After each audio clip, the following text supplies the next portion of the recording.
اعوذ باللہ من الشیطان الرجیم بسم اللہ الرحمن الرحیم یا ایہا النبی انا ارسلناک شاہدا ومبشرا ونذیرا وداعیا الی اللہ باذنہ وسراجا منیرا وبشر المؤمنین بان لهم من اللہ فضلا کبیرا ولا تطع الکافرین والمنافقین ودع اذاهم وتوکل علی اللہ وکفی باللہ وکیلا۔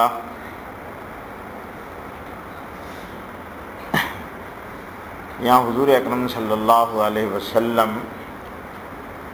کی کچھ صفات، کچھ خوبیوں کا تذکرہ ہے۔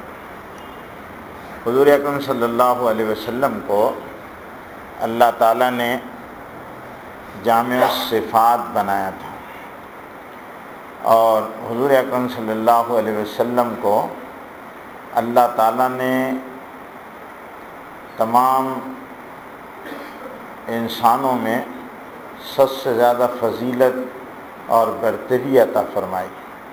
حضور اکرم صلی اللہ علیہ وسلم کی بہت ساری خصوصیات ہیں، بڑی صفات ہیں، لیکن یہاں پر چونکہ حضور اکرم صلی اللہ علیہ وسلم کی چند صفات کا تذکرہ قرآن نے کیا ہے، وہ اپنی جامعیت اور معنویت کے اعتبار سے حضور اکرم صلی اللہ علیہ وسلم کے مقاصد نبوت کو، آپ کی ذات کو اور آپ صلی اللہ علیہ وسلم کے کمالات کو محیط ہے، اس لیے خصوصی طور پر قرآن نے اس کو ذکر کیا۔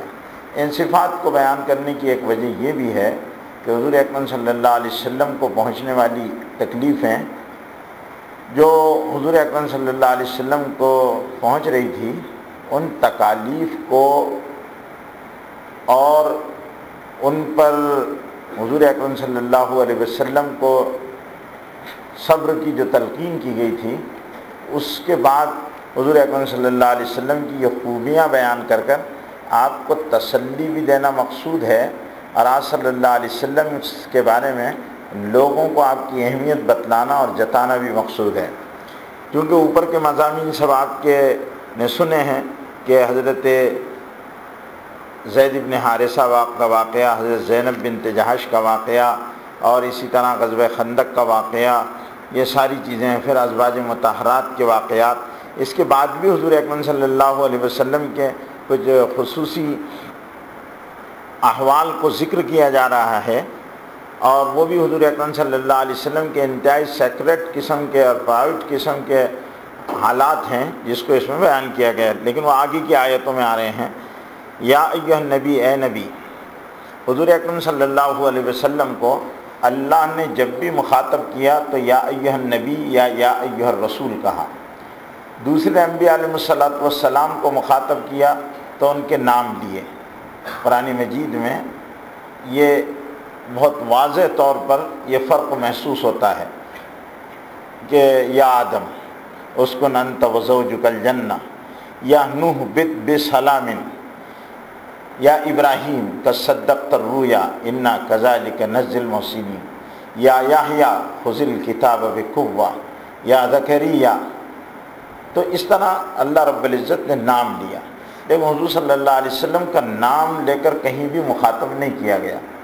یہ حضور صلی اللہ علیہ وسلم کی ایک انفرادیت ہے کہ حضور صلی اللہ علیہ وسلم یا محمد نہیں کہا، یا محمد نہیں کہا۔ اللہ نے یا محمد یا احمد نہیں کہا۔ یہ حضور صلی اللہ علیہ وسلم کی تعظیم بھی ہے۔ اس میں حضور اکرم صلی اللہ علیہ وسلم سے انتہائی اللہ کے تعلق کی حقیقت کو بھی واضح کیا گیا کہ نام نہیں لیا۔ نام لینا بعض مطلب ہمارے استاد ہیں، مسلم پرسنل لا بورڈ کے صدر مولانا سید محمد رابع حسنی ندوی مدد اللہ العالی، بہت بڑے ہندوستان کے علماء میں ان کا شمار ہوتا ہے۔ وہ ایک مرتبہ اپنا واقعہ بیان کر رہے تھے کہ حضرت مولانا سید ابو الحسن علی ندوی رحمۃ اللہ علیہ، مفکر اسلام، بہت بڑے ہندوستان کے عالم تھے، تو جب ہم سے ناراض ہو جاتے تھے، حضرت مولانا علی میاں جب ہم سے ناراض ہوتے تھے تو ہم کو آپ کہہ کر مخاطب کرتے تھے، آپ نے ایسا کیا۔ اور جب خوش ہوتے تھے تو ہم کو تم کہتے تھے، خوشی میں تم کہتے تھے اور جب ناراض ہوتے تو آپ کہتے تھے۔ جب وہ آپ سے مخاطب ہوتے تھے تو ہم سمجھ جاتے تھے کہ حضرت ہم پر ناراض ہیں، حضرت ہم پر ناراض ہیں۔ تو بڑوں کا جو انداز ہوتا ہے وہ اپنے ماتحتوں کے ساتھ وہ ایک الگ قسم کا انداز ہوتا ہے، اور اس کو ان کے پاس رہنے والے سمجھتے ہیں۔ حضور اکرم صلی اللہ علیہ وسلم کو اللہ رب العزت نے وہ توقیر، وہ مقام اور وہ عظمت عطا فرمائی کہ کہیں بھی یا محمد نہیں کہا۔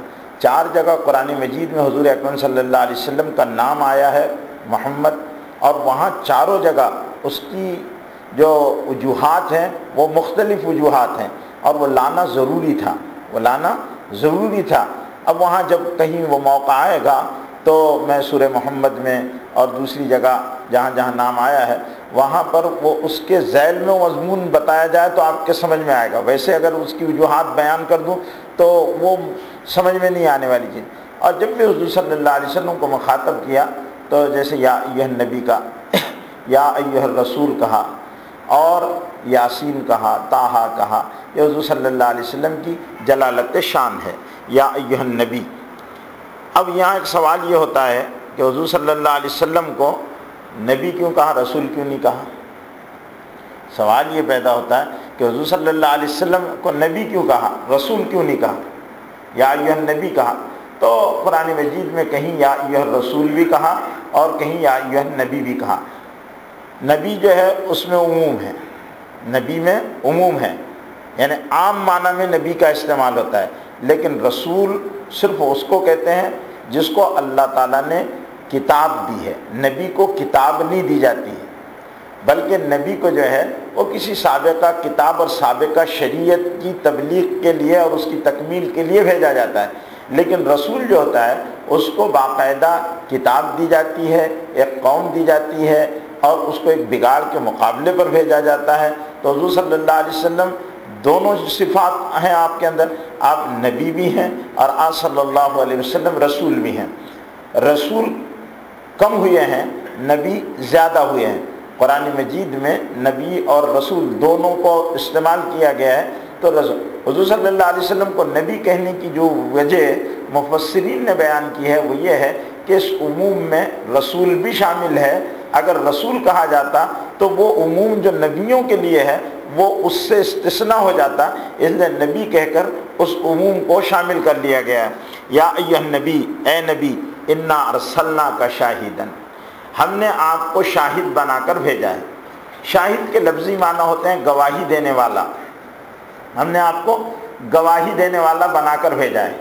اس سلسلے میں شاہد کی تفسیر میں بہت سارے لوگوں کی مختلف رائے ہیں اور مختلف باتیں علماء نے اس سلسلے میں لکھی ہے۔ ایک بہت مشہور روایت حدیث کی جس کو اکثر حدیث کی کتابوں میں بیان کیا گیا، وہ اس سلسلے میں لکھی ہے کہ حضور اکرم صلی اللہ علیہ وسلم کو شاہد کہنے کی وجہ کیا ہے۔ حضور صلی اللہ علیہ وسلم، 2 چیزیں ہیں، انبیاء علیہ السلام کو 2 چیزوں کے ساتھ بھیجا جاتا ہے، ایک تصدیق اور ایک شہادت، ایک تصدیق اور ایک شہادت۔ انبیاء علیہ السلام اپنے پیشرو انبیاء علیہ السلام کی اور ان کی کتابوں کی اور ان کی نبوت کی تصدیق کرتے ہیں۔ یاتی من بعدہ احمد، میرے بعد ایک نبی آئیں گے، ان کا نام احمد ہوگا، اور وہ تصدیق کرنے والے ہوں گے۔ سارے نبیوں کی تصدیق حضور صلی اللہ علیہ وسلم نے کی ہے کہ یہ اللہ کے سچے پکے نبی تھے اور رسول تھے۔ تو تصدیق کرنا ایک ہوتا ہے، تصدیق کہتے ہیں دل سے اس کو سچا مان کر اس کا اعتراف کرنا اور اس کا اظہار کرنا کہ اللہ کے نبی تھے۔ دوسرا ہے کہ گواہی دینا، کہ میں گواہی دیتا ہوں کہ یہ اللہ کے رسول تھے۔ تو انبیاء علیہ السلام تصدیق اور شہادت 2 چیزیں لے کر آتے ہیں۔ انہوں نے اپنی قوموں کو بتایا، ہم کو کہاں سے معلوم تھا کہ حضرت نوح علیہ السلام اور حضرت شیس اور حضرت شعیب اور حضرت عیسیٰ اور موسیٰ اور سارے انبیاء علیہ السلام کے بارے میں ہم کو تو حضور اکرم صلی اللہ علیہ وسلم نے بتایا۔ پھر ان کے بارے میں یہ بتایا کہ ان کی قوموں کو انہوں نے اللہ کی دعوت دی، لیکن ان کی قوموں نے ان کی باتوں کو نہیں مانا، بلکہ وہ ستاتے رہے اور ان کو قتل کرتے رہے۔ یہ باتیں ہم کو رسول اللہ صلی اللہ علیہ وسلم نے بتائی، تو رسول اللہ صلی اللہ علیہ وسلم کے بتانے کی وجہ سے ہم کو یہ باتیں ایسی یقین کے درجے میں ہم ان باتوں کو مانتے ہیں کہ اس میں رتی برابر شک کی گنجائش نہیں۔ حضرت نوح کو آئے تھے ہم نے دیکھے نہیں، حضرت نوح علیہ السلام آئے تھے ہم نے دیکھے نہیں، ان کی قوم کو دعوت دی انہوں نے 950 برس ہم نے دیکھے نہیں، لیکن اس کے باوجود ہم نے نہیں دیکھا، لیکن ہم کو اتنا یقین ہے جتنا یقین اس دنیا کے وجود کا ہے، سورج اور چاند کا ہے، کیونکہ اللہ نے اور اللہ کے رسول نے یہ بات کہی ہے۔ تو جن لوگوں کی کہی ہوئی بات ہے اس پر کلام اور جرا نہیں کی جا سکتی ہے، اس لیے ہم کو یقین ہے۔ تو حضور صلی اللہ علیہ وسلم شاہد ہیں۔ حضور اکرم صلی اللہ علیہ وسلم کے اس حدیث میں آتا ہے کہ قیامت کے دن اللہ رب العزت حضرت نوح علیہ السلام کو بلائے گا اور ان سے کہے گا آپ نے اپنی قوم کو، اور ان کی قوم بھی کھڑی رہے گی، آپ نے اپنی قوم کو اللہ کی طرف دعوت دی تھی، بلایا تھا؟ تو حضرت نوح علیہ السلام کہیں گے ہاں اللہ، میں نے ان کو دعوت قومی لیلا و نہارا، میں تو میری قوم کو دن رات بلاتا رہا۔ پھر اللہ ان کی قوم سے پوچھیں گے بھائی کیا معاملہ ہے، تم کو بلایا؟ نہیں ہم کو تو کبھی نوح نے ایسی باتیں بتائی نہیں۔ وہ صاف مکر جائیں گے اور انکار کر دیں گے۔ تو اللہ تعالیٰ کہیں گے کہ بھائی یہ نوح یہ تو یہ کہہ رہے ہیں کہ تم نے نہیں بلایا، تم کو تو دلیل دینا پڑے گی۔ تو کہیں گے کہ اللہ کے رسول، ایک روایت میں کے الفاظ یہ ہیں کہ وہ کہیں گے حضور اکرم حضرت محمد صلی اللہ علیہ وسلم کی امت سے پوچھ لیجیے آپ۔ اللہ سے کہیں گے کہ حضرت محمد صلی اللہ علیہ وسلم کی امت سے پوچھ لیجیے۔ تو ان کی قوم کہیں گی کہ حضرت محمد صلی اللہ علیہ وسلم کی امت تو کون ہے یہ، وہ تو بہت بعد میں، ہمارے زمانے میں تو نہیں تھی، ان کی گواہی کیسے چلے گی جو ہمارے زمانے میں موجود نہیں، جنہوں نے ہمارا دیکھا نہیں۔ تو ان کو بلایا جائے گا، بھائی حضرت نوح علیہ السلام نے دعوت دی تھی، تو محمد صلی اللہ علیہ وسلم کی امت آئے گی اور کہیں گے ہاں نوح علیہ السلام برابر ان کو سمجھاتے رہے، دعوت دیتے رہے، یہ مانتے نہیں تھے۔ تو اللہ تعالیٰ وہ کہیں گے کہ انہوں نے ہم کو دیکھے، تو ان سے کہا جائے گا پھر تم کیسے بولتے ہیں؟ تو وہ کہیں گے کہ ہم کو اللہ کے رسول نے بتایا۔ تو حضور صلی اللہ علیہ وسلم کو اللہ کہیں گے آپ نے بتایا تھا۔ حضور اکرم صلی اللہ علیہ وسلم کے کہنے پر وہ گواہی مکمل کر دی جائے گی کہ محمد صلی اللہ علیہ وسلم کی قوم کی امت جو ہے وہ جو گواہی ہے، اور حضور اکرم صلی اللہ علیہ وسلم کے کہنے پر آج صلی اللہ علیہ وسلم کی امت کی گواہی کو معتبر مانا جائے گا۔ تو اس بنیاد پر یہ جو شاہد ہے۔ ایک دوسری بات شاہد کی ہے کہ حضور اکرم صلی اللہ علیہ وسلم اپنی امت کی بھی گواہ ہیں، اپنے امت کی گواہی دیں گے کہ یہ میری امت ہے اور یہ میری امت کے لوگوں کے اعمال حضور اکرم صلی اللہ علیہ وسلم کے پاس پیش کیے جاتے ہیں۔ ایک روایت یہ ہے کہ ہر روز پیش کیے جاتے ہیں، صبح میں الگ اور شام میں الگ۔ ایک روایت حدیث میں یہ آتی ہے کہ ہر پیر اور جمعرات کو امت کے اعمال حضور صلی اللہ علیہ وسلم کے پاس پیش کیے جاتے ہیں۔ حضور اکرم صلی اللہ علیہ وسلم اپنی امت کے تمام افراد کو پہچانتے ہیں، ان کے اچھوں کو بھی ان کے بروں کو بھی۔ اس بنیاد پر حضور اکرم صلی اللہ علیہ وسلم اپنی امت کے اچھے اور بروں کی گواہی دیں گے۔ یہ بعض مفسرین نے شاہد کی تشریح میں یہ کیا ہے۔ تو شاہدم و مبشرہ، اور آج صلی اللہ علیہ وسلم خوشخبری سنانے والے ہیں۔ جو انسان حضور صلی اللہ علیہ وسلم اللہ کی باتیں لے کر آئے، ان باتوں پر عمل کر کے زندگی گزارے گا تو اس کو حضور صلی اللہ علیہ وسلم نے جنت کی بشارتیں دی ہے۔ تو حضور صلی اللہ علیہ وسلم مبشر ہیں، آپ صلی اللہ علیہ وسلم خوشخبری دینے والے ہیں، جنت کی اور اللہ کے انعامات کی بشارتیں دینے والے اور خوشخبری دینے والے ہیں۔ وہ نذیر اور اللہ کے عذاب سے ڈرانے والے ہیں۔ نذیر کے معنی ہوتے ہیں بہت سختی سے نہیں ڈرانا بلکہ پیار کے ساتھ ڈرانا، جیسے ماں اپنے بچے کو پیار سے ڈراتی ہے، اس میں سختی نہیں ہوتی، دیکھ اگر نہیں مانے گا تو میں تجھے ماروں گی، میں تیرے ساتھ ایسا کروں گی، لیکن وہ ماں کا انداز پیار والا ہوتا ہے، شدت والا نہیں ہوتا، سختی نہیں ہوتی ہے۔ تو اس طرح ایک نبی اپنی قوم کو جو ڈراتا ہے اس میں اس کا درد چھپا ہوا ہوتا ہے، جیسے ماں کے ڈرانے میں ایک ممتا کا جذبہ اور پیار چھپا ہوا ہوتا ہے، ایسی نبی کے ڈرانے میں نبی کے اندر جو امت سے اس کو تعلق ہوتا ہے وہ تعلق، وہ پیار اور وہ ہمدردی چھپی ہوئی ہوتی ہے۔ تو اس لیے حضور صلی اللہ علیہ وسلم نذیر، اللہ کے رسول صلی اللہ علیہ وسلم امت کو ڈرایا کرتے تھے کہ دیکھو اللہ کی نافرمانی پر اللہ کی طرف سے کیسی پکڑ ہوتی ہے، اللہ کیسے ناراض ہوں گے، اللہ سے بچو، اللہ سے ڈرو، اس طرح سمجھایا کرتے۔ وَدَاعِيًا إِلَى اللَّهِ، اور اللہ کی طرف بلانے والے تھے، کیونکہ نبیوں کا کام ہی اللہ کی طرف بلانا ہوتا ہے۔ اللہ کی طرف بلاتے کہ اے لوگوں آؤ ایک ایسے تعالوا الی کلمۃ سواء بیننا و بینکم الا نعبد الا اللہ، آؤ ایک ایسے کلمے کی طرف جو ہم میں اور تم میں مشترک ہے، ہم اللہ کے سوا کسی کی عبادت نہیں کریں گے۔ اور اللہ کے رسول فرماتے ہیں یا ایھا الناس قولوا لا الہ الا اللہ تفلحوا، اے انسانوں اللہ کو مان لو تو کامیاب ہو جاؤ گے۔ اللہ کی طرف بلایا کرتے ہیں، اللہ کی طرف بلانے میں اللہ کی عظمت بیان کرتے، اللہ کی بڑائی بیان کرتے، اس کی صفات کو بیان کرتے۔ جو پورا قرآن مجید ہے وہ کیا ہے؟ اللہ رب العزت کی بڑائی، اس کی عظمتوں کا بیان ہے اور اس کی قدرتوں کا اظہار ہے، تو اس کی طرف اللہ کے بلاتے ہیں۔ وہ سراج منیرہ، اور روشن چراغ ہیں حضور صلی اللہ علیہ وسلم، روشن چراغ، سراج منیرہ حضور صلی اللہ علیہ وسلم روشن چراغ ہیں۔ اب یہاں روشن چراغ جو کہا ہے تو چراغ تو چھوٹا سا ہوتا ہے، حضور صلی اللہ علیہ وسلم تو آفتاب سے بھی زیادہ روشن ہے، سورج اور چاند سے بھی زیادہ روشن ہے۔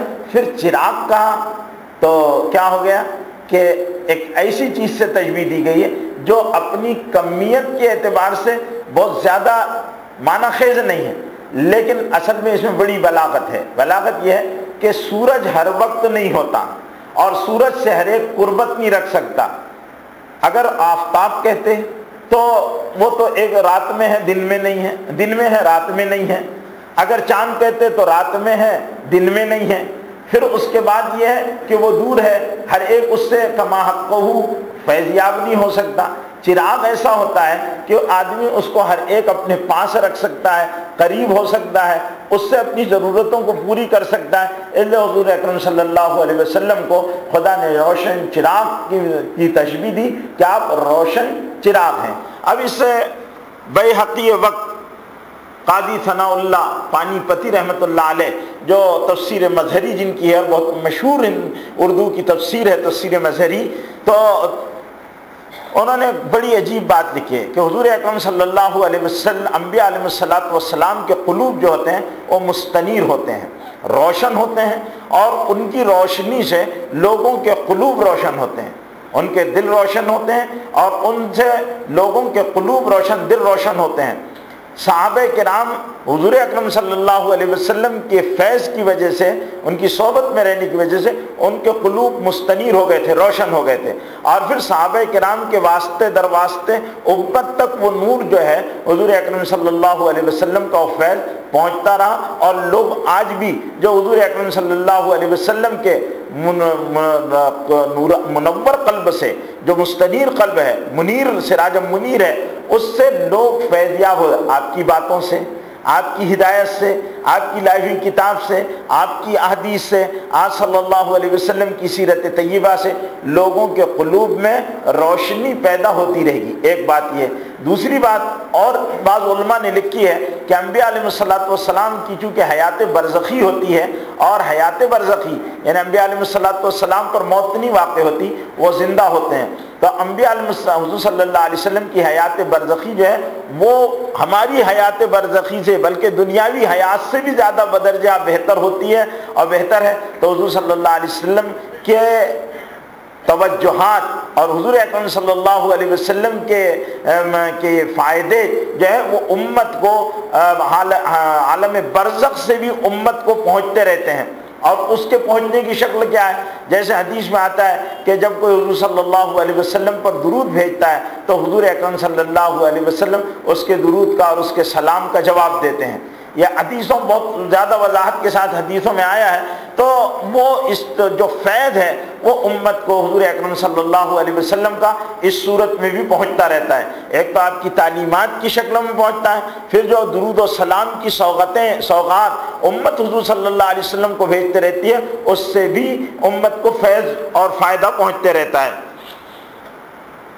وبشر المؤمنین، اور خوشخبری ہے ایمان والوں کے لیے، بأن لهم من اللہ فضلا کبیرا، کہ اللہ کی طرف سے ان پر بڑا فضل ہونے والا ہے، اللہ کی طرف سے ان پر بڑا فضل ہونے والا ہے۔ اللہ کی طرف سے بڑا فضل ہونے والے کا مطلب یہ ہے کہ دنیا کی زندگی جیسے گزر جائے گی، لیکن آخرت میں اللہ رب العزت ان کو جنت دے گا، اور دنیا میں اگر یہ فضل مراد لیا جائے تو دنیا میں ان کو کامیاب کرے گا، ان کے دشمنوں کو فیل کرے گا اور ناکام کرے گا۔ وَلَا تُطِعِ الْكَافِرِينَ، اب یہاں حضور صلی اللہ علیہ وسلم کو مخاطب کر کر اللہ کہہ رہا ہے کافروں اور منافقوں کی بات مت مانا کرو، ان کی بات مانا مت کرو۔ وَدَعْ آذَاهُمْ، اور ان کی تکلیفوں کو چھوڑ دیجئے، اس پر زیادہ آپ برداشت کر لیجئے، اس پر زیادہ پریشان ہونے کی ضرورت نہیں۔ وَدَعْ آذَاهُمْ، ان کی تکلیفوں کو آپ چھوڑ دیجئے۔ وَتَوَكَّلْ عَلَى اللَّهِ، اور اللہ پر بھروسہ کیجئے۔ وَكَفَى بِاللَّهِ وَكِيلًا، اور اللہ کام بنانے والا کارساز جو ہے وہ آپ کے لیے بطور حمایتی کے کافی ہے، وہ آپ کے سارے کام۔ کچھ دنوں کی تکلیف ہے آپ کو، یہ تکلیفیں دے رہے، منافقین تکلیف دیا کرتے تھے حضور صلی اللہ علیہ وسلم، کافروں کی طرف سے تکلیفیں پہنچا کرتی تھی، تو کہا اللہ نے کہ یہ عارضی تکلیفیں ہیں، پھر اللہ رب العزت ان تکلیفوں کو ختم کر دے گا، اور پھر آپ صلی اللہ علیہ وسلم کے لیے ابتدا میں یہ حالات ہیں۔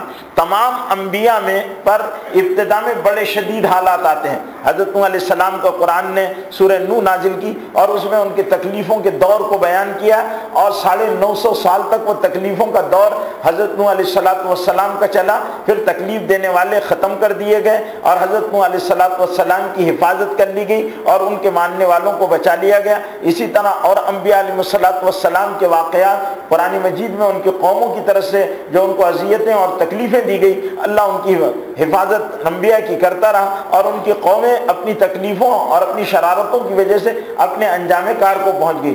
حضور اکرم صلی اللہ علیہ وسلم کے ساتھ بھی یہ ہوا، بلکہ تمام انبیاء علیہ السلام سے کے مقابلے میں زیادہ ہوا۔ حضور صلی اللہ علیہ وسلم فرماتے ہیں جتنا میں تکلیف دیا گیا ہوں کوئی اور نبی اتنا نہیں ستایا گیا، کیونکہ حضور صلی اللہ علیہ وسلم کے مقابلے میں دوسرے انبیاء کو جو ہے وہ جسمانی اذیتیں دی گئی، کسی کو قتل کر دیا گیا، کسی کو جلتے ہوئے تیل کے کڑھائیوں میں ڈال دیا گیا، اور کسی کے ساتھ کچھ اور کیا گیا، لیکن حضور صلی اللہ علیہ وسلم کو جسمانی کے ساتھ روحانی تکلیفیں بھی دی گئی، آپ کو جسمانی تکلیفیں بھی دی گئی، اور ایسی شدید ترین صدمے دیے گئے حضور صلی اللہ علیہ وسلم کو کہ اللہ کی تائید اور اللہ کی مدد تھی، حضور اکرم صلی اللہ علیہ وسلم اس پر جمے رہے۔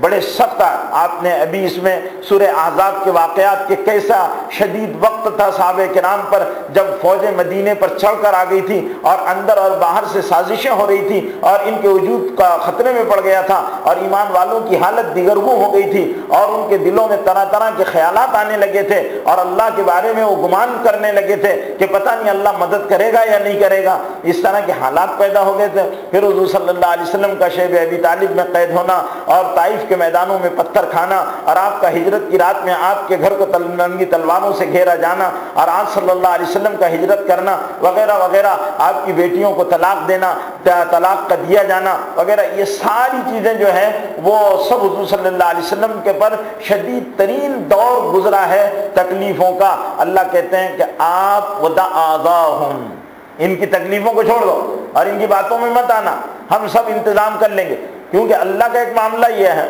کہ اللہ تعالیٰ ساری چیزیں برداشت کرتا ہے۔ اللہ اپنے مقبول کامل بندوں کی تکلیفوں کو دیکھتا ہے، برداشت کرتا ہے، کہ ستایا جا رہا ٹھیک ہے، وہ دیکھ رہا ہے، برداشت کر رہا ہے، وہ اللہ فوراً وہ نہیں کرتا، پکڑ نہیں کرتا، ٹھیک ہے ستاتے رہو، تم میرے بندوں کو آزماتے رہو۔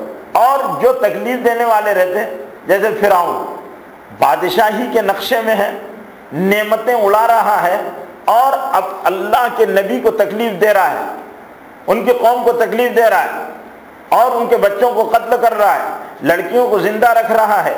اسی طرح سارے انبیاء علیہ السلام کے حالات دیکھیے، حضور اکرم صلی اللہ علیہ وسلم کی تکلیفوں کو دیکھیے، ان کے مقابلے میں مکے کے کافروں کے شوق دیکھیے، ان کی آسانیاں دیکھیے، اور حضور صلی اللہ علیہ وسلم کی تنگ دستی دیکھیے، پریشانیاں دیکھیے، تو اللہ ساری چیزیں برداشت کر رہا ہے، کیونکہ اللہ رب العزت کا ایک ضابطہ ہے کہ جب بندے میری نسبت پر تکلیفیں برداشت کرتے ہیں اور وہ بہت ستائے جاتے ہیں، تو پھر اللہ رب العزت پھر انتظام کرتے ہیں۔ کیا انتظام کرتے ہیں؟ دو انتظام ہوتے ہیں، یا تو ہدایت کی ہواؤں کو چلاتے ہیں ان کی تکلیفوں پر، یا پھر ہلاکت کے فیصلے کرتے ہیں۔ اگلے انبیاء علیہ السلام ستائے گئے، ان کی قوموں پر ہلاکت کے فیصلے ہوئے، حضور اکرم ستائے گئے، آج صلی اللہ علیہ وسلم کی تکلیفوں پر اللہ نے ہدایت کی کے فیصلے کیے، اور طائف والوں کو ہدایت دی، مدینے والوں کو ہدایت دی، یمن تہامہ کے لوگوں کو ہدایت دی، مکے کے لوگوں کو تکلیفیں دینے والوں کو ہدایت دی،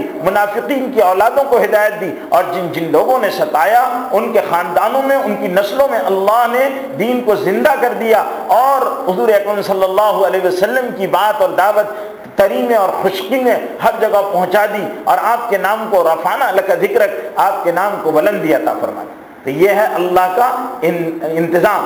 اور اگر نبی تکلیفیں نہ دیے جائیں اور نبی کو ستایا نہ جاتا تو بھئی ایک وہ اللہ قدرت والے ہیں، اللہ کا مزاج، اللہ چاہتے دلوں کو پھیر دیتے، ہدایت کی ہوائیں چلا دیتے، لیکن اللہ ایسا نہیں کرتے۔ اللہ چاہتے ہیں کہ میرے بندے پیٹ پر پتھر کھائیں اور ان کے دشمن بریانیاں کھائیں، کلفیاں اڑائیں، موج کریں، مستیاں کریں، پھر میری پکڑ آئے۔ انہم یکیدون کیدا واکید کیدا فمہل الکافرین امہلہم رویدا، پھر میں کھینچتا ہوں، پکڑ کرتا ہوں، ان کی تدبیروں کو فیل کر دیتا ہوں، اور کافروں کو پھر میں رون ڈالتا ہوں۔ یہ اللہ کا نظام ہے۔ اللہم صلی علی سیدنا و شفیعنا و حبیبنا و نبینا و مولانا محمد مبارک وسلم۔ اللہم لک الحمد کلہ و لک الشکر کلہ علانیتہ و سرہ عز جارک و جل ثناؤک و لا الہ غیرک۔ ربنا ظلمنا انفسنا و ان لم تغفر لنا و ترحمنا لنکونن من الخاسرین۔ اللہم انک تسمع کلامی و ترى مکانی و تعلم سری و علانیتی ولا تخفى علیک شیء من امری وانا البائس الفقیر المستغیث المستجیب الوجل المشفق المقر المعترف بذنبه اسألك مسألة المسكين واقتهل إليك ابتهال المذنب الذليل وادعوك دعاء الخائف الضرير، دعاء من خزت لك ركبته وفازت لك عبرته وظلل لك جسمه ورغم لك أنفه. اللهم لا تجعلنا بدعائك شقيا وكن لنا رؤوفا رحيما يا خير المسؤولين ويا خير المؤتين. ربنا اغفر وارحم وأنت خير الراحمين. يا حي يا قيوم يا حي يا قيوم يا حي يا قيوم برحمتك نستغيث برحمتك نستغيث اصلح لنا شاننا كله ولا تكلنا الى انفسنا طرفة عين ان تكلنا الى انفسنا تكلنا الى ضعف وعورة وذنب وخطيئة. اے اللہ ہمارے گناہوں کو معاف فرما دے، اے اللہ ہماری خطاؤں سے درگزر فرما، اے اللہ ہم نے اپنی بدعمالیوں کی وجہ سے اپنے اوپر جہنم کے عذاب کو اے اللہ مسلط کر لیا ہے، اے اللہ ہماری بدعمالیوں کو آپ جانتے ہیں، اے اللہ ہم کو جہنم سے خلاصی کا فیصلہ ہمارے حق میں فرما دیجئے. اے اللہ یہ جہنم سے خلاصی کا میں اشرہ ہے، اور اے اللہ آپ جہنم جن پر واجب ہوتی ہے اے اللہ ان کو جہنم سے آزاد کر دیتے ہیں، اے اللہ ہم کو بھی جہنم سے آزاد فرما دیجئے، ہم پر اپنی بے پایا رحمتیں نازل فرما دیجئے. اے اللہ خطا کار ہیں، گناہ گار ہیں، توبہ لے کر آئے ہیں، ہماری توبہ کو قبول کر لیجئے. اے اللہ آپ مالک ہیں، مختار ہیں، قبول کرنا رد کرنا آپ کے اختیار میں ہے. اے اللہ اگر آپ رد کر دیں گے تو آپ پر کوئی کسی کا زور نہیں ہے، اور اگر قبول کر لیں گے تو آپ کسی کے پابند نہیں ہیں. اے اللہ آپ مختار کل ہیں، اے اللہ ہم پر رد نہ کیجئے، اللہ قبول کر لیجئے. اے اللہ ہمارے گناہوں کو معاف فرما دیجئے، ہمارے ماں باپ کے گناہوں کو معاف فرما دیجئے. اے اللہ ہم کو جنت الفردوس عطا فرمائیے، جنت الفردوس عطا فرمائیے. اے اللہ آپ کے نبی حضرت محمد صلی اللہ علیہ وسلم کے ہاتھوں سے ہمیں حوض کوثر پر جام کوثر عطا فرمائیے، ان کی شفاعت کا استحقاق ہمیں عطا فرمائیے. اے اللہ ہمارے میدان جب اعمال میں تلے جائیں گے میدان پر تو اے اللہ ہمارے ساتھ اے اللہ نرمی کا عافیت کا معاملہ فرما. اے اللہ ہم کو آخرت کی رسوائیوں سے محفوظ فرما. اے اللہ وہ عجیب وقت ہوگا جب سب ننگے ہوں گے، سب کے یوں کھلے ہوں گے. اے اللہ وہ عجیب وقت ہوگا جب سب ننگے ہوں گے، سب کے یوں کھلے ہوں گے، سب کے اعمال نامے ان کے ہاتھوں میں دیے جا رہے ہوں گے. اے اللہ جس کے نام اعمال تو نے اپنے قرآن میں کہا کہ سیدھے ہاتھ میں دیے جائیں گے وہ کامیاب ہو جائیں گے، اور جن کے نام اعمال ان کے الٹے الٹے ہاتھوں میں دیے جائیں گے، وہ ناکام ہو جائیں گے۔ اے اللہ اس ناکامی سے ہماری حفاظت فرما۔ اے اللہ ہمارے سیدھے ہاتھ میں اے اللہ نام اعمال عطا فرمانے کے فیصلے فرما دے، ہماری زندگیوں کی رت کو اور دھارے کو بدل دے، تیری اطاعت پر ڈال دے، ہم چاہیں نہ چاہیں اے اللہ ہماری پیشانیوں کے بالوں کو پکڑ کر تیری اطاعت ہمیں نصیب فرما دے، تیرے نبی محمد صلی اللہ علیہ وسلم کا اتباع نصیب فرما دے، ان کی محبت عطا فرما دے، ان کے طریقوں پر جینا مرنا قبول فرما لے۔ اے اللہ ہر طرح کی پریشانیوں سے عافیت عطا فرما دے، برکت والا رزق عطا فرما دے، اے اللہ برکت والا رزق عطا فرما دے، برکت والا رزق عطا فرما دے، عافیت والا رزق عطا فرما دے، ہمارے کاروبار میں رزقوں میں برکتیں وسعتیں عافیتیں عطا فرما۔ اے اللہ ہر طرح کے شرور سے فتن سے آفتوں سے پریشانیوں سے محفوظ و مامون فرما۔ اے اللہ اے اللہ اے اللہ اے اللہ ہمارے مرنے والوں کی مغفرت فرما، پوری امت پر رحم فرما، امت پر جو اس وقت پریشانی کے حالات ہیں ان ہواؤں کو بدل دے، ان آندھیوں کے رخ کو بدل دے، ان آندھیوں کے رخ کو بدل دے۔ اے اللہ پوری امت کو عافیت دے دے، عزت دے دے، عزت دے دے، عزت دے دے۔ اے اللہ تیرا نبی سب سے زیادہ عزت والا، اے اللہ تو سب سے زیادہ عزت والا، للہ العزت ولرسولہ وللمؤمنین، اور تو نے کہا ایمان والے عزت والے۔ اے اللہ آج سب سے زیادہ ذلیل ایمان والے، سب سے زیادہ بے قیمت ایمان والے، سب سے زیادہ مسئلے ایمان والوں کے۔ اے اللہ اگر وہ ایمان اس درجے کا نہیں ہے جس پر تو عزتوں کے فیصلے کرتا ہے تو اس درجے کا ایمان عطا فرما دے، اس درجے کا ایمان عطا فرما دے، اس درجے کا ایمان عطا فرما دے، پھر عزت کی بلندیوں پر پہنچا دے، ذلت کی پستیوں سے نکال لے، ذلت کی پستیوں سے نکال دے۔ اے اللہ تو ہم سب سے راضی ہو جا۔ اے اللہ ہماری اولاد کو نیک بنا، ہماری اولاد کو نیک بنا، ہماری اولاد کو نیک بنا، دلوں کا سکون بنا، دلوں کا سکون بنا، دلوں کا سکون بنا، آنکھوں کی ٹھنڈک بنا، آنکھوں کی ٹھنڈک بنا، اچھی راہوں پر چلا، برے راہوں سے حفاظت فرما۔ اے اللہ اے اللہ اے اللہ بیماروں کو صحت دے، بیماروں کو صحت دے، بیماروں کو صحت دے۔ کچھ باپ بیٹھے ہوئے اس مجمع میں جن کے بچے بیمار ہیں، اے اللہ ان کے بچوں کو صحتیں دے دے، ان کے بچوں کو تندرستی دے دے، ان کی عمروں میں برکت دے دے۔ اے اللہ کچھ کے گھروں میں بیماریاں ہیں، بیویاں بیمار ہیں، مائیں بیمار ہیں، بہنیں بیمار ہیں، اے اللہ سب کو صحت تندرستی عافیت دے دے، سب کی زندگیوں میں برکت دے دے، سب کی زندگیوں میں برکت دے دے۔ اے اللہ تیرے نبی مقبول صلی اللہ علیہ وسلم کے قبر اطہر پر رحمتیں نازل فرما، برکتوں کے دروازے کھول دے۔ اے اللہ ان کے شایان شان ان کو اجر عطا فرما۔ اے اللہ ان کی خدمات کا اے اللہ ہم بدلہ نہیں دے سکتے، اے اللہ انہوں نے جن قربانیوں کے ساتھ اس دین حنیف کو ہم تک پہنچایا ہے، اے اللہ تو ہمارے ماں باپ کی طرف سے اے اللہ پوری امت کی طرف سے تیرے نبی پاک صلی اللہ علیہ وسلم کو بہترین جزا اور بدلہ عطا فرما، ان پر رحمتیں نازل فرما۔ اے اللہ ان کو مقام محمود عطا فرما، شفاعت کا والحق استحقاق عطا فرما۔ اے اللہ صحابہ کرام نے قربانیاں دی اور اپنے نبی پر اپنی جان مال سب قربان کر دیا۔ اے اللہ اپنے بچوں کو یتیم کرا دیا، اے اللہ ان کے بچے یتیم ہو گئے، ان کی عورتیں بیوہ ہو گئیں، اے اللہ ان کے کاروبار اجڑ گئے، ان کے مکان اے اللہ اجڑ گئے۔ کتنے بچے یتیم تھے جن کے سروں پر کوئی ہاتھ رکھنے والا نہیں۔ تیرا نبی جب یتیموں کو دیکھتا تھا تو اے اللہ تیرے نبی کے پیر رک جایا کرتے تھے، اے اللہ تیرے نبی کے پیر رک جایا کرتے تھے، یتیموں سے پیار کیا کرتے، یتیموں کو گود میں لے لیا کرتے تھے۔ کتنے یتیم ہوئے، کتنے گھر بگڑے، کتنے گھرانے لگے، کتنی عورتوں کے سہاگ اجڑ گئے، جب جا کر یہ دین اے اللہ ساری دنیا میں پھیلا ہے۔ اے اللہ آج یہ دین سمٹ رہا ہے، زندگیوں سے نکل رہا ہے، تیرے حبیب مصطفیٰ کی سنتوں کی جگہ یہود و نصارہ کی طریقے رائج ہو رہے۔ اے اللہ ہمارے گھروں سے بے دینی پیدا ہو رہی، دین رخصت کھا رہا ہے، ہماری نسلیں برباد ہو رہی ہے، آوارہ ہو رہی ہے، بچلن ہو رہی ہے، لڑکیاں طرح طرح کی برائیوں میں مبتلا ہے۔ اے اللہ ایسی صدمے خیز اور ایسی تکلیف دہ خبریں سننے میں ملتی ہے، اے اللہ کی لڑکیاں آوارہ ہو گئی ہیں،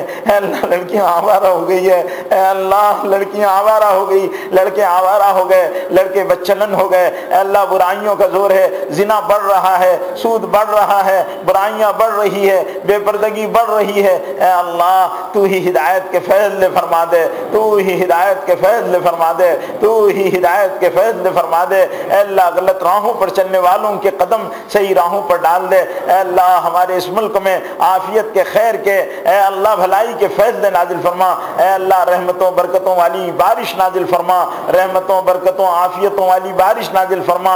اے اللہ بارش سے ہمیں سیراب فرما، بارش سے سیراب فرما، بارش سے سیراب فرما۔ اللہم سیبا نافعا، اللہم سیبا نافعا، اللہم سیبا نافعا۔ اے اللہ اللہ مانگنا نہیں آتا بے مانگے عطا فرما، تیرے نبی پاک صلی اللہ علیہ وسلم کی برکتوں سے عطا فرما، اے اللہ ہم سب کو لیلۃ القدر عطا فرما، لیلۃ القدر کی برکتیں عطا فرما، اس میں قبولیتیں عطا فرما، اس میں اللہ جو تیری خاص رحمتیں نازل ہوتی ہے اللہ ہمارے قلوب پر، ہمارے گھرانوں پر، ہماری اولاد کے حق میں، ہمارے زندوں اور مردوں سب کے لیے وہ نازل فرما، ہم کو عطا فرما، محروم نہ فرما، محروم نہ فرما۔ اے اللہ محض اپنے فضل و کرم سے اپنے نبی پاک صلی اللہ علیہ وسلم کی برکتوں سے دعا کو قبول فرما۔